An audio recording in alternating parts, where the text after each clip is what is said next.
Hey, folks, it's Mark Arum. I hope you're enjoying the Mark Arum Show podcast. A reminder, you can hear this very radio show live Monday through Friday. We're live 6 to 8 p.m. Monday through Friday on 95.5 WSB, Atlanta's News and Talk. Happy Friday. Welcome to the Mark Arum Show. The Bananas and I, minus Deb Green, will keep you entertained for the next 2 hours on your Friday ride home. Coming up on the show, we got comedian Sean Patton in studio. Jay Black will break down the big Bulldogs game tomorrow, and Brittany Tannenbaum from Access Atlanta. But to start off the show, so last night off the air, Longoria, Chuck, and I were talking about the first time we were ever on the radio. And I had an interesting story about the first time I was on the radio. I was delivering for a bakery in 1991, and I was listening to the morning show, Sebastian in the Morning on WCCC in Hartford. And he had a real good morning show. He was number one in the state. And he was, this was coming up against the George Bush and Bill Clinton election. And he was a really staunch conservative. And he offered to buy George Bush votes. So he was offering stuff to listeners if they would switch from Clinton to Bush, like T-shirts and concert tickets, whatever. So I called up, and this is pre-cell phone days. I pulled over to the side of the road, got on a payphone, called up, and I kind of told a fib. I told Sebastian, I said, hey, I do a sports talk show on my college radio station, which I didn't really do. And I said I would vote for George Bush if he let me do sports on his show. So I did it. So he said, yeah, come on in. So like the next week I went in at like 4 a.m. and was ready to do sports on his show. And I told everyone in my town. So the whole town's listening. And as I'm prepping for the sportscast, he asked me, off the air, he said, hey, by the way, have you ever had relations with an African-American woman? I'm like, yeah, last year in college, my freshman year, blah, blah, blah. Didn't think anything of it. He brings it up on the air. And I was not expecting to talk about any kind of relations on the air. And the kicker was my girlfriend was listening at the time, driving to college. She was headed to Villanova with her parents listening. And Sebastian's asking me like play-by-play details of my hookup the earlier year in college. And I was just mortified. But I told him what happened, blah, blah, blah. I did the sports. It was fun. I wasn't really nervous. But that was the first time I was on the radio. I get off the radio, and I'm waiting for the call from my girlfriend. She finally gets down to her college. She calls me up. She's like, yeah, my parents and I were listening on the radio on the way down. That was so funny. That was so hilarious. Anyway, that's the story about the first time I was on the radio. So what I did, I went around to the station today, WSB and all our sister stations. I asked some of the biggest names in radio about the first time they were on the radio. WSB Radio News Director Chris Camp, who's been with WSB Radio for how long now? Years.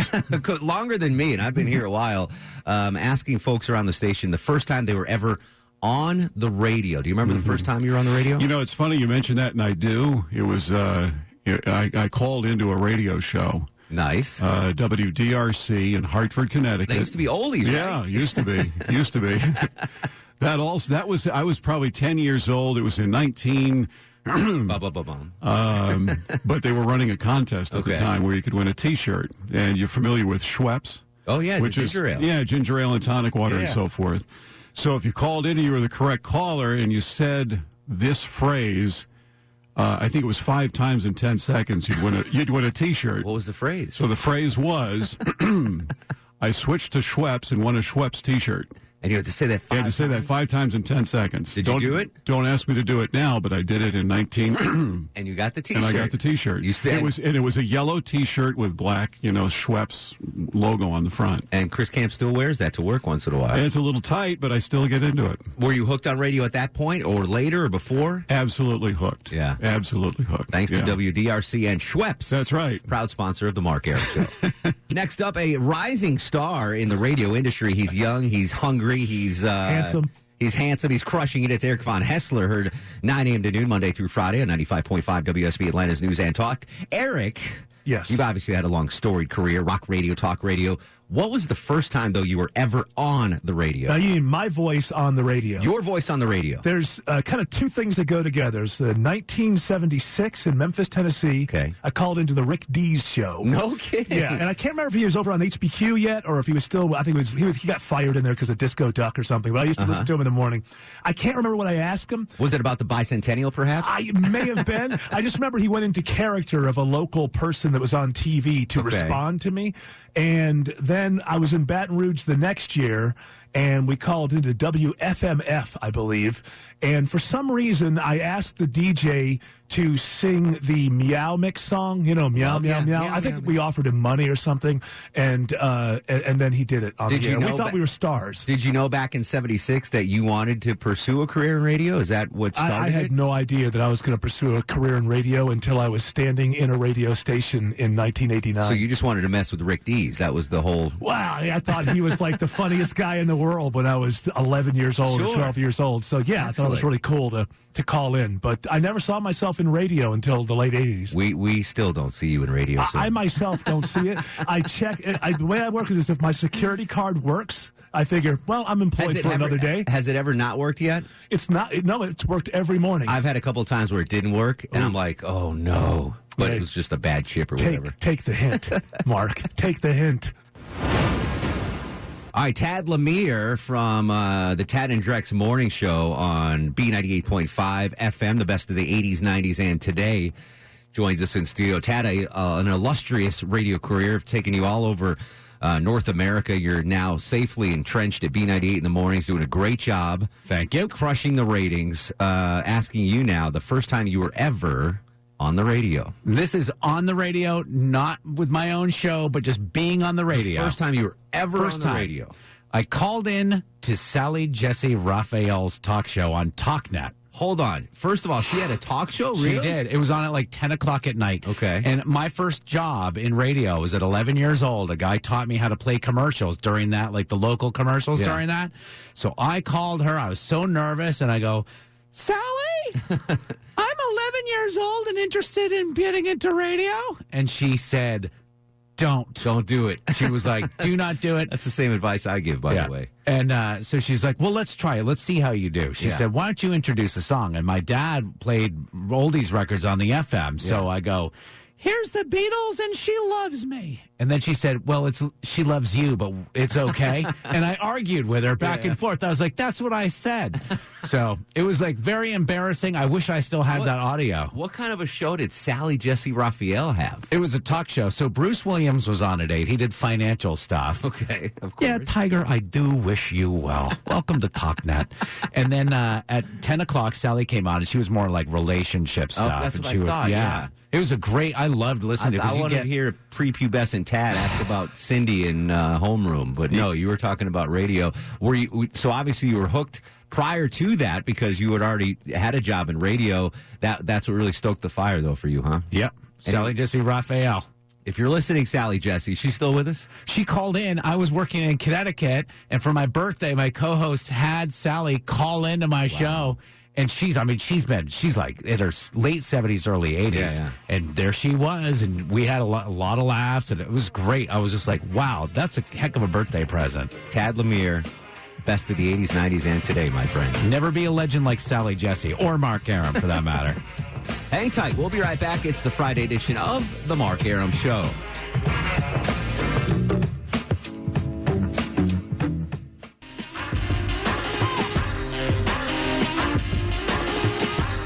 Real quick, finishing up with some of the radio luminaries telling us about the first time they were ever on the air. Joined by the most famous, the most talented of the doctrinaires, Tim Andrews, the man of 1,000 voices. Tim, you're a radio legend already.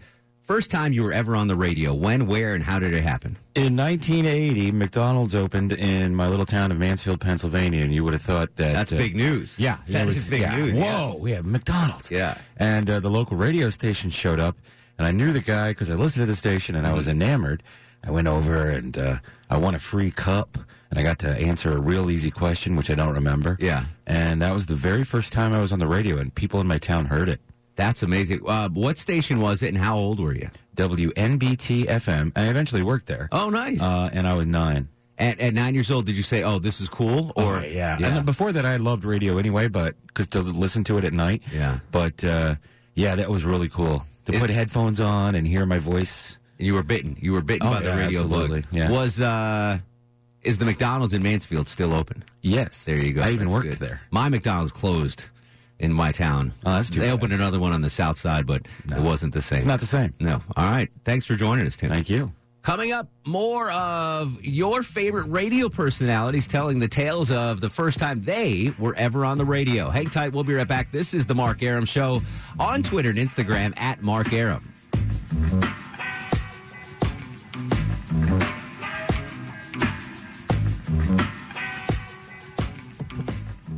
Hi, everybody. This is Zoe Saldana, and you're listening to The Mark Arum Show.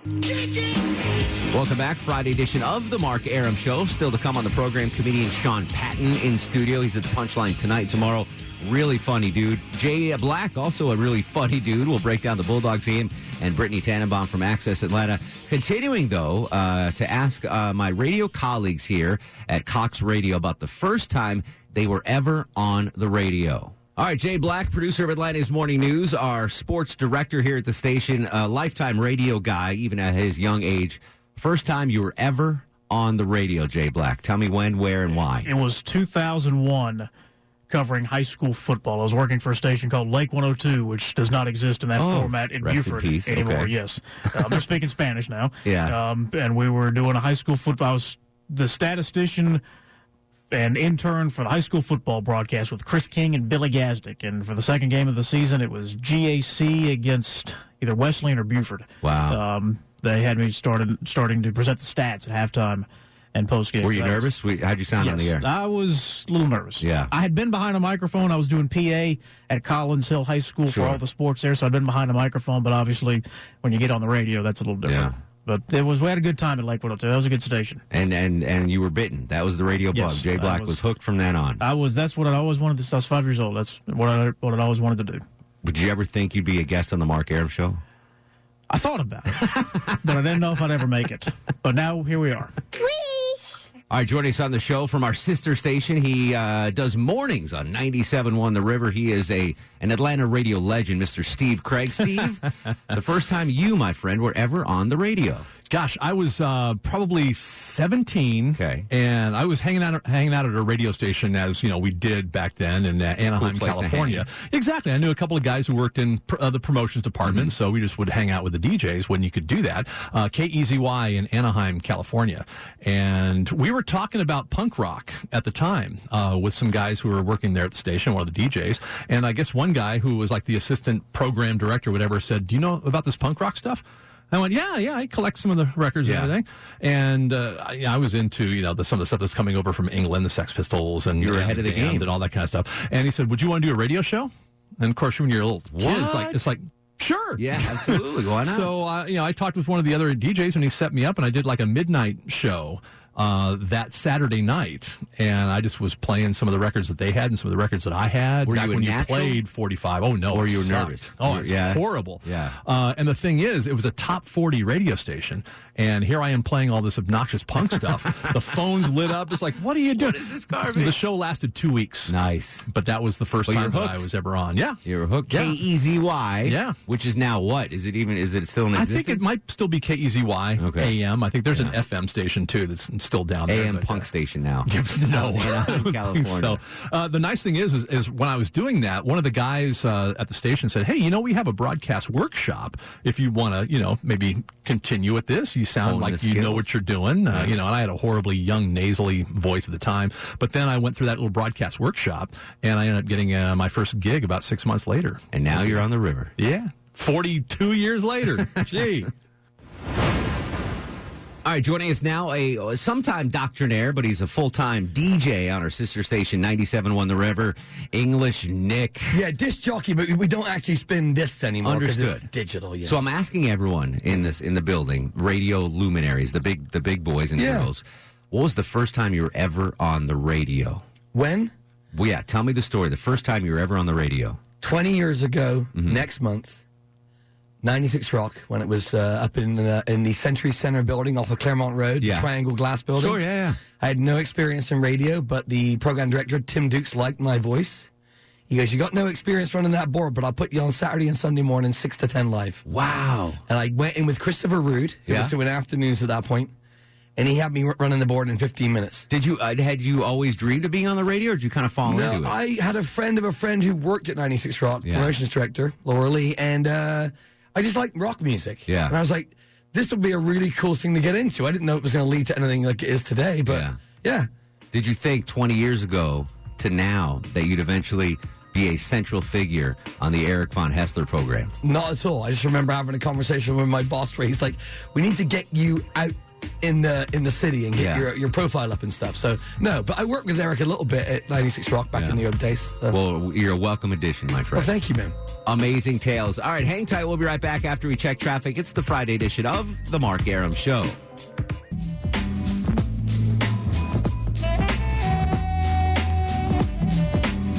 Real quick, finishing up with some of the radio luminaries telling us about the first time they were ever on the air. The man with the best pipes in the building, Art Terrell. Kidding me. From the Morning Groove on Kiss 104.1, our sister station. Art, I'm asking all the radio luminaries that I know, the first time you were ever on the radio. What's your story? Oh, my goodness. So I had been working at this radio station in the market. Yes. And they actually had me doing broadcasting, which was actually taking records. I know many of you don't remember actually wax. Vinyl wax. And I used to play those records in a pre-recorded show on Sunday mornings. What my boss eventually did was, instead of just doing the Sunday morning pre-recorded shows, he would give me an hour. Oh, wow. I was shaking like a leaf. Yeah. So, how old were you at the time? 5 o'clock on Sunday morning. Yeah. I'm having to do like an hour of airtime, which eventually grew to like 3 hours, which eventually grew to like a 6-hour shift, and then play the pre-recorded shows from 6 to 10. So it was like, just like Sunday morning, 1 hour here. 5 a.m. It's just 5 a.m. Nervous as hell. Radio hours. Yes. You know this very well. But how old were you when you started this? 18. Nice. 18. Yeah. 18 years old. Right here in the city. 5 a.m., that was me. There you go. Art Terrell's first time on the radio, 5 a.m. on a Sunday at a station we won't mention. We won't mention that station. We don't care about them. So just before the show, Chuck, Longoria tells me a pretty funny story. I'll let you retell it, Longoria, but basically, your wife and daughters were driving around listening to the show last night. Yes. And what happened? This is pretty funny. So we got the new car, so they had, all the satellite radio. So they think we're on satellite radio, by the way, anyway. Okay. That was the first funny thing. So they're driving around and they're listening to the show, and you keep calling me Longoria. You keep saying Longoria. And my youngest goes, "Hey, Mom, that's my last name, Longoria." Like, she's so excited that someone else has her last name. And she goes, "Yeah, that's Dada. That's Dada on the air." And she's like, she kind of looks at her and then I start talking on the air, and she's like, "Oh, Dada's on the radio? Dada's on the radio?" And she gets all excited and all this stuff. Funny. But I guess they've listened before, but I guess it's the first time she's ever heard you say her last name. You finally got a decent... And we've been kind of, working on her name. Like, your name is Livia Lucia Longoria, like trying to get her to say her whole name and stuff. So I guess she's just picking up on that now. And Finally made the association. Yeah. What did they think you did prior to... Well, Lily kind of knows I'm on the radio, but Livia, I don't know what she thinks I do. I have no idea. So when you came home, were you like, were they just like starstruck? Well, they were asleep at the time, but Leslie told me the story, and then this morning I asked her, and she was like, "I didn't know you were on the radio. You were on satellite radio." She kept saying satellite radio because it has the satellite now for a year that we're going to cancel after the year, obviously. That's amazing. That's so funny. I don't know what to say about that. Like, I've got, like, I like calling you Schlongoria once in a while, but now if I know your daughters are listening, if they're listening and comprehend, I can't call you the Stoic Eskimo anymore. No, you can. That's cool. Then tomorrow she'll be like, "Mommy, are we Eskimo?" I thought we were half Mexican. Now we're Eskimo. What's going on? I've got, now that the daughters are listening, I assume, Chuck, well, your daughter's too young probably to understand. She's still a little too young, but in the next year she'll start to figure it out. But does your wife even listen? Every once in a while. Every once in a while. Yeah. So we're clear. I can still talk about stuff with you. Yeah. But it just depends on if she's driving around. But the whole paradigm of the show just switch knowing that your daughters might be listening now. Yeah. Like, I've got to keep that in mind. Any Longoria bits that we might have. Shlongoria bits. Well, she may not pick up on that because her name's not Slongoria. Yeah, so if we want to do something incognito, I'll call... there you go. Yeah, use a code name for me. All right, great story, Longoria. Still to come on the program, comedian Sean Patton in studio. He's at the Punchline tonight and tomorrow. Really funny dude. Jay Black, also a really funny dude. We'll break down the Bulldogs game. And Brittany Tannenbaum from Access Atlanta. Hang tight. We'll be right back. News, weather, and traffic next. It's the Friday edition of The Mark Arum Show.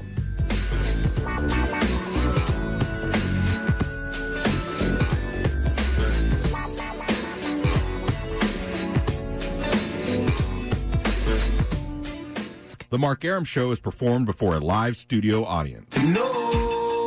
I want this town to be near you. I stand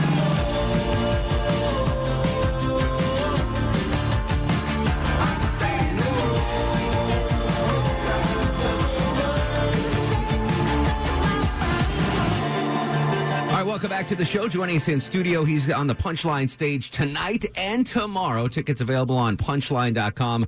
Legendary comedian. I'll take them both. Gender neutral. Yeah. Sean Patton on the Mark Arum Show. Good to see you, buddy. Morning to you. It's always good. You are a bright ray of light. In a dirty, dark talk radio world, I am a shining beacon of hope. You really are. Yeah, well, thank you, buddy. Do you know what I mean? Because you meet a lot of. Have you met other radio hosts? Oh yeah.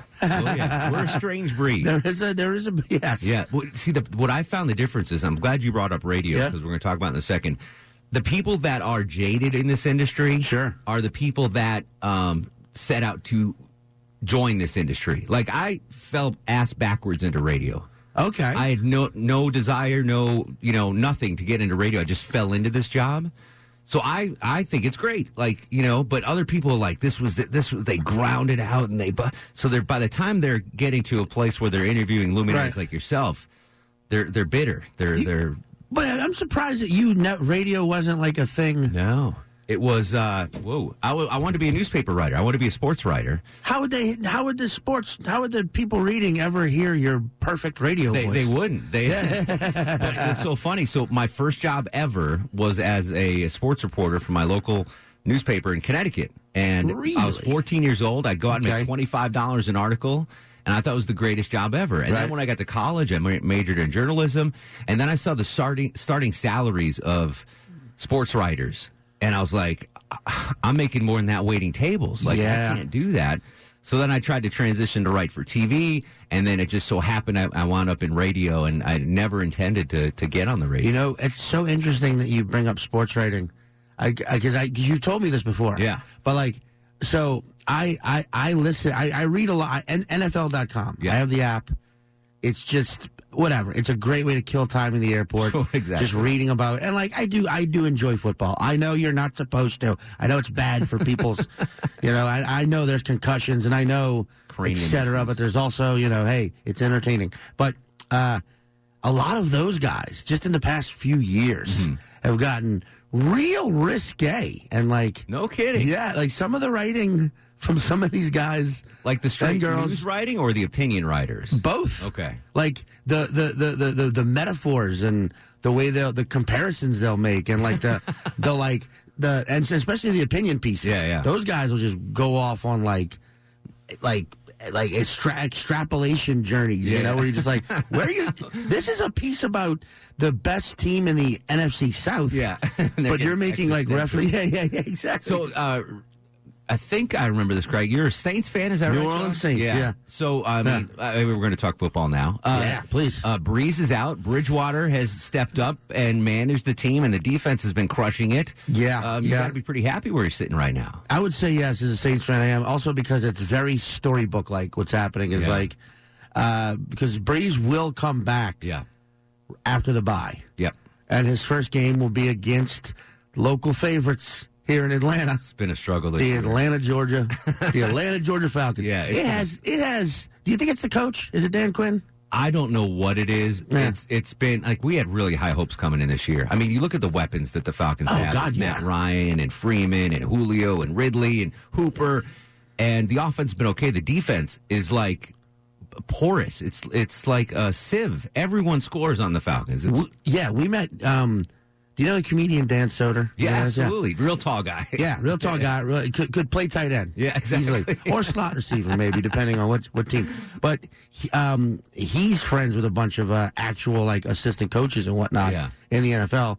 And he was telling me how one guy said that he's never seen anyone like Julio Jones, like the level of athleticism and like the fact that he is getting shut down. You know what I mean? And one win this year. One win. One. Thanks for bringing that up, by the way. Sorry. Sean's at the Punchline tonight and tomorrow. Tickets online at punchline.com. So prior to you coming into the studio, I've been asking my coworkers, going back to radio now, the first time they were ever on the radio, and they've been telling their stories, blah, blah, blah. As a comedian, the first time you ever took the stage as a stand-up, do you remember that? What was that experience like? You know what? To relate it to radio, too, the thing I remember the most was hearing my voice amplified. Really? That's what stuck out to you? Because that's just the thing. No, when you're thinking about doing comedy for the first time, you're thinking about jokes and the idea of heckling, even though you don't even understand at that point what a heckler is going to be. Yeah. And, is this funny? Is this not funny? Do I look at the audience? Do I not? Can I swear? Should I be blue? Am I dirty? I am dirty, and just so much is going through your mind. But the one thing no one ever says is, oh, don't be jarred when you hear your voice amplified for the first time, because that was something that just caught me completely off guard. Do you remember where you were the first time you did stand-up? Oh, sure. Yeah. I mean, I have trouble believing any comedian that acts like they don't remember where they did stand-up for the first time. You get those people sometimes who are like, I think it was. I'm like, you think it was? Yeah, no. It's like losing your virginity. You remember that. It's something, it's losing your innocence, your virginity, but then gaining this like new. You don't come out of it the same person. Yeah, you're changed forever. Like it was a place called Amberjack's in the Lakeview neighborhood of New Orleans, Louisiana, which Amberjack's no longer exists. I don't think. Good fish though. I like an Amberjack. Good Amberjack, and it was a restaurant. That had a bar, and that's the bar section. That's where stand up happened, and it was terrible. Yeah. I mean, I remember it was bad. I remember there were 2 audience members and about 6 comedians. And I remember, just being like, well, in fact, I still remember, I can remember the couple's faces. I can remember Did you go out and say, this is my first time? Did you preface it by saying that? The MC asked me, what asked did? Well, sometimes it's too early for me, and words asked me. The host asked me if I wanted me to say. And I was like, what do you think? I remember asking. Yeah. And he goes, I'll figure it out. And he said. I would think that would help. Yeah, it did. To soften things as you get out there. Like, lower the expectation of the audience. Like, hey, it's a young kid, first time, give it up, Sean Patton. I mean, I can say this. Going back, I would have, knowing what I know now, I'd have said no. I would have made up a lie only because also it's 2 audience members. Yeah. And they're already like, oh, crap, we're the only 2 people here. Fresh off the Tonight Show with Johnny Carson. Yeah, give them something to look forward to. And if they have a rough set, they're like, oh, it must have been an off night, but we saw a comedian from TV. You know what struck me the first time, and I've done stand-up twice. Oh, cool. The first time. Really? Yeah, both at the Punchline. All right. First time, what struck me wasn't hearing my voice. Yeah. Was how bright the lights were. Oh, that's definitely. I was stunned. I was like, I could not even see into the audience. I was like, what the hell's going on? Some clubs make it like that on purpose. It was jarring. I freaked out a little bit. I'm like, I can't see. I was thinking I was going to be able to see everyone's face, and so the first time I killed it. And I was like, this is the easiest gig ever. The second time I went up, I bombed, and I haven't been back since. I was like, okay, I don't have that mechanism. I don't have that muscle. Whatever it is, I can't do it. Bombing will break you. Yeah. There's a guy that I started with in New Orleans. He was always he was funnier than all of us. He was the best of all us young guys. I mean, right from the get-go. And if he never really bombed, he never bombed. And for the first year, he just never bombed. And we all kind of just accepted he's the best. He's the chosen one. And then there was this competition in New Orleans thrown by a couple of road dog comedians, where the prize was $500, and then you got to open at this comedy club that, of course, never actually opened. The competition was held at this place called Le Chat Noir, which was this beautiful theater that is now a pool hall. But it's a fancy name, though. Right, Le Chat Noir. It means the black cat. Oh, really? Yeah, Le Chat Noir. But there was a comedy club that was going to be opening. That, of course, never did. But this was part of like the competition, and this guy who was better than all of us, who was the best, bombed for the first time. Yeah, and we were all in shock. We're like, this isn't happening. He doesn't, and he's doing this joke. Yeah, he's doing the joke about Nike versus Reebok. That never bombs. It's bombing. It was insane, and it broke him. Shell shocked him. Like he just wasn't the same person, and like he's doing. I don't know what he's up to now, but like I know it's like, man, he could have been. I think he could have been by now. Like theater, selling out theater level. Like he was that good. Crazy. And like some people can't handle that though. Well, the plus side is now he is now the defensive coordinator for the Falcons. So he's right. He's had much success in his career. I've met radio people like that and TV people, TV especially. Yeah. Where they freeze up and then they're never heard from again. It's like, all right, here's an attractive guy or gal. They're well spoken. And they get in front of that camera. And it just doesn't happen. The magic's not there, and then they're gone. Poof, out of the business. Sure. I mean, also, it must be weird. While I was waiting for you, which was very short, by the way. Mark's a very accommodating host. Green room, yeah. By the way, but I was watching the Kelly Ripa and Ryan Seacrest. Yes. And like, I've got no hatred towards Ryan Seacrest, but it is interesting. You wonder to be like, what's it like to just make a career off of being liked?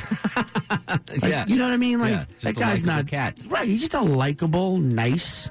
Well, he's from Atlanta. He's from Dunwoody, Georgia, which is. Oh, I'm going after the local boy. No. I mean, he's beloved. He's given a lot back to the community. Yeah. He started as a part-time DJ at a pop station here when he was in high school. Okay, yeah, he's too good looking to be on radio. Yeah, not that you know. Understood. You know, Mark Arum.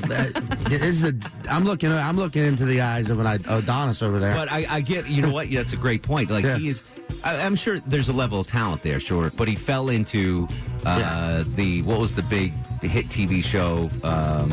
American Idol. Yeah. Fell into that, and now he works his butt off. He's got a production company, but there's something to say to just being liked, just being like, you know what I mean? Like he's the kind of guy who, if he walked in here right now.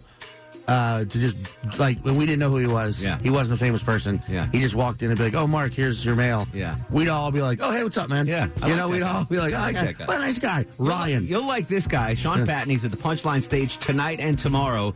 Tickets are going fast, by the way, so get them online at punchline.com. Can you hang out one more segment? Of course. All right. We'll be right back. It's the Friday edition of The Mark Arum Show. Mark Arum on 95.5 WSB, Atlanta's News and Talk. Welcome back, Friday edition of the Mark Arum Show. Comedian Sean Patton in studio. If you do not have plans this weekend, go see him at the Punchline stage, folks. He is phenomenally funny. Tickets online at punchline.com. Real quick, off the air, we were talking about your continental breakfast experience this morning. Yes. Good, bad, indifferent. Well, it's hit and miss on those things. It's hit and miss on those things. This one had the waffle iron. I think the waffle is the big hit. The waffle iron is the big hit. Yeah. You know what I'm talking about? They give you the measured cups. Yeah. You dump it in, you flip it over, it says 2 minutes. And you feel like you're productive. You feel like you're doing something. Yeah, you feel like a world-class chef. I always tend, so every Christmas I drive from Atlanta to Connecticut to see my folks. Quick drive. And I'll stop at these hotels with continental breakfast, and I've sworn off the eggs at the continental breakfast. Usually they're powdered, you don't know what's going on. Oh yeah, you don't. People are sneezing on them. I always go with like the plain Lender's bagel they got there and the prepackaged cream cheese. But I might dip into the waffles now that you think about it. It seems time consuming to actually make my own breakfast. Like but just a little, but hey, it's worth a little time. Have a little adventure in your morning, Mark. Wait, so you drive to Connecticut? Yeah. Where now? I hope I'm not the first person to point this out. Atlanta has a huge airport. It does. I bring my dog with me. Okay. What kind of dog is it? It's a beagle. She's 14. Oh, okay, you don't want to take her on a fight. Well, I might do it. I don't want to be that guy that gets the comfort dog pass or whatever it is. But now that she's 14, I might do that and fly up this. I'm gonna say this as someone who flies 26 weeks a year. Yeah, I've twice now flown next to a dog because they'll ask you. If you are seated next to someone who has a comfort, emotional support animal, they will ask you. Are you comfortable sitting next to a dog? Which me, every time I'm like, hell yes. Yeah, of course. Because they're not. I don't know. People think dogs like, you're gonna put a dog on a flight, it's gonna run around, it's gonna take a crap, it's gonna pee on me. It's like, no, these are they're pretty. Yeah. They have to be well trained, or at least chill. And like twice now, just flown next to a dog. It just looks at you the whole time. Every night, like maybe you fall asleep and you hear like that dog tongue sound, and it wakes you up, and you're like, oh, hey, what's up? Yeah, but I mean, people running around pooping the aisles anyway. Yeah, exactly. So it's not people are the ones taking their shoes off and putting their feet on the seat in front. Dogs are more civilized. You should have to register certain people as emotional support people. I concur. But hey, I'm looking into it. Help Mark get a flying pet. Sean, where can we find you online and social media, all that good stuff? My website is me, Sean Patton, MESEANPATTON.com. Look me up on Instagram. It's Mr. Sean Patton, MRSEANPATTON. Instagram's sort of like the top of the totem pole and everything else. Okay. You know, like that's I like Instagram the best personally. It's the hottest right now for sure. Yeah, it's just the one you could do the most on. It's good stuff. So I'm enjoying it. We want to see your face too. Yeah. Sean, always a pleasure. Good to see you, brother. The pleasure's always mine. We'll be right back after news, weather, and traffic. Hang tight. This is the Mark Arum Show. Yo, what up, y'all? Shemaine Dupree, and you're listening to the Mark Arum Show. Yeah, y'all know what this is.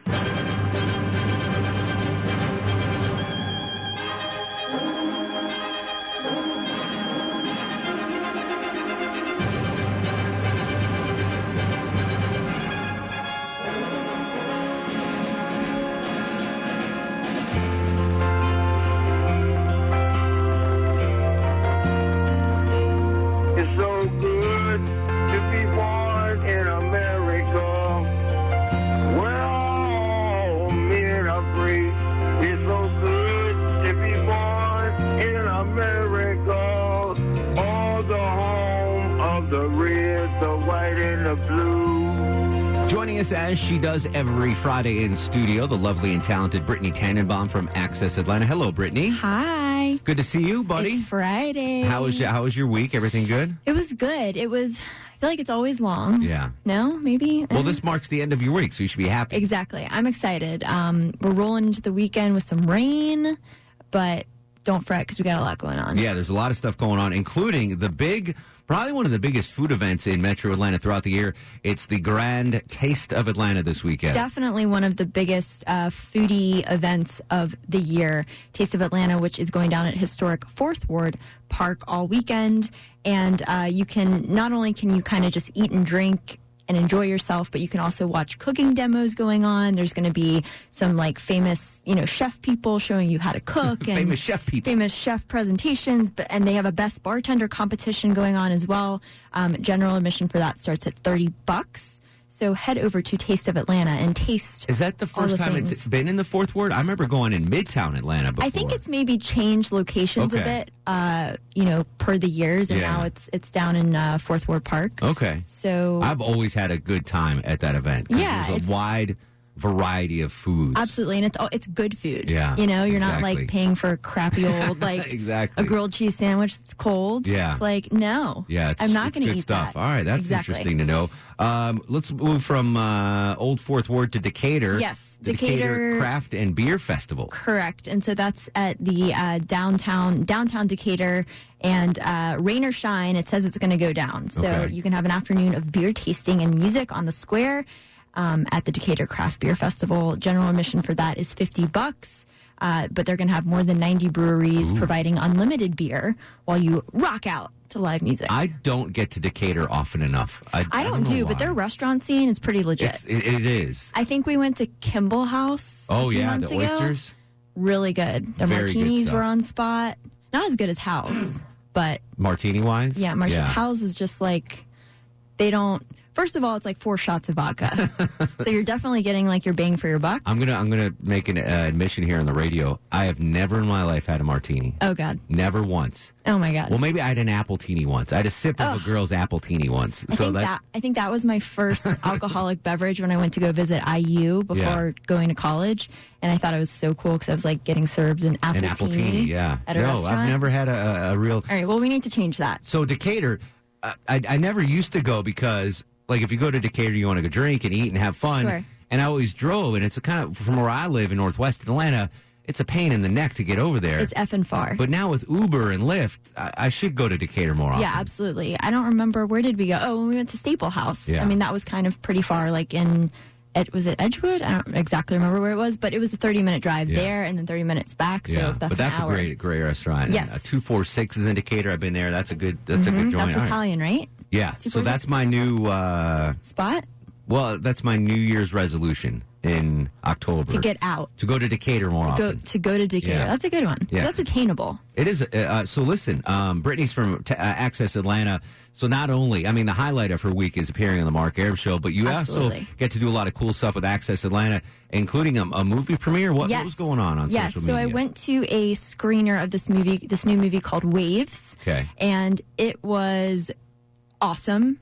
Really crazy. It deals with some really pretty heavy topics. They do a lot of drugs. There's overdose. There's death, alcohol. But it stars Sterling K. Brown, and if those probably know him better as Randall from This Is Us. This Is Us, yes. On ABC, which we are an ABC affiliate, so we aired This Is Us. And so I went to the screener, actually brought my mom and her 2 friends, which was like a hoot. That's great. And they just absolutely loved it. It's a pretty intense film, but really, really great performances all around. And went over to interview him, and then Kelvin Harrison Jr., I believe, plays his son. And Sterling plays this kind of just insanely, fiercely domineering father who really pushes his son to the max just to be really good, be good at everything that he does, but he's pretty scary. And off the bat, I kind of asked him, I sat down in the chair. They give you 3 minutes to kind of just ask your questions in and out. Honestly, I black out sometimes about what they say back to me because I'm so concentrated on asking the next question and you have someone rolling your finger at you telling you to wrap up. It's like, but I just asked my question. I can't, So he was great and so nice and looked so handsome in like a turtleneck. Yeah. I haven't seen a guy in a turtleneck in a long time. I'm going to bring him back. I used to rock the mock turtlenecks back in the day. He was so delightful and so nice. The whole cast was, and I, took a quick picture with it, sent it to Josh, and he goes, he's holding you a little too close. Don't worry, I was Josh. like, don't worry, he's married, he's got kids. Real quick, a Netflix recommendation for you. Yes. The Spy. The Spy. I saw that.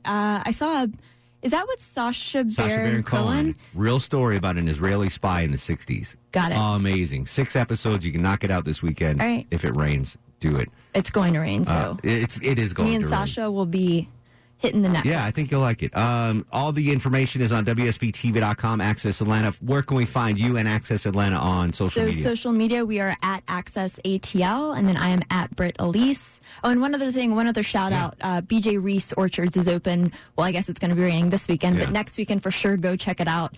It's in Ellijay, Georgia. You can pick apples. They have a farm animal for those that have kids that want to, touch the goats and the chickens. It's apple cider season, too. Exactly. They've got a market with all kinds of delicious apple pies and stuff to eat. So You're a delicious apple pie, Brittany. Oh, thanks. Have a good weekend. We'll see you next too. week.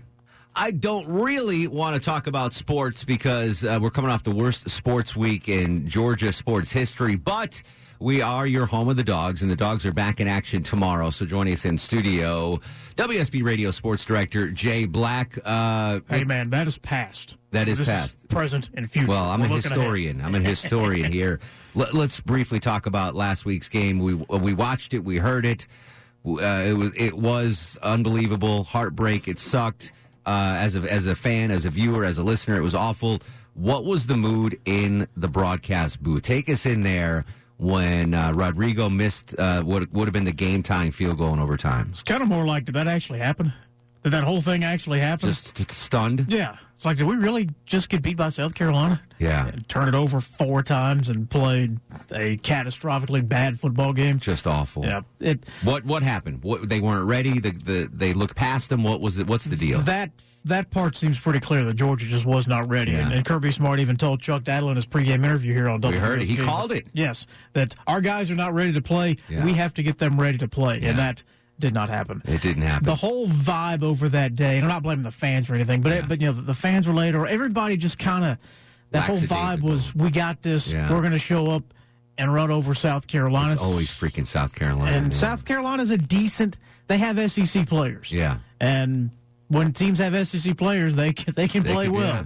And Georgia played awful. I give credit to the SEC secondary, the South Carolina secondary. Yes. Fromm couldn't hook up any deep balls. They were covering them like glue. And even on the short intermediate game, Fromm was off. He just did not have his game. That's the big red flag to me going forward. Yeah. Georgia beat South Carolina 98 times out of 100. Yeah.